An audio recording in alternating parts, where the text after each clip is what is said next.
করেছি, আমরা আল্লাহর কাছে চাই না? কিভাবে বলেন? আল্লাহ আমি গুনাহ করেছি, মাফ করে দাও। বলেন না গুনাহ করেছি, মাফ করে দাও। সে ঠিক ওইভাবে বলছে, আজনাতু ফাগফিরলি, আমি গুনাহ করেছি, আমাকে মাফ করে দাও।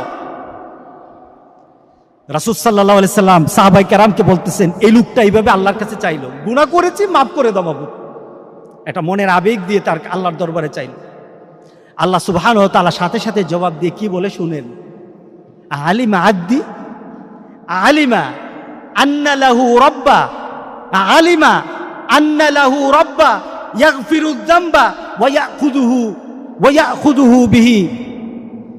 আল্লাহ সুবহানাহু ওয়া তাআলা তখন বান্দাকে বলেন, আলিমা, আমার বান্দা কি এই ধারণা পোষণ করে, তার ভিতরে কি চিন্তা আছে গুনাহ করে মাপ চাচ্ছে?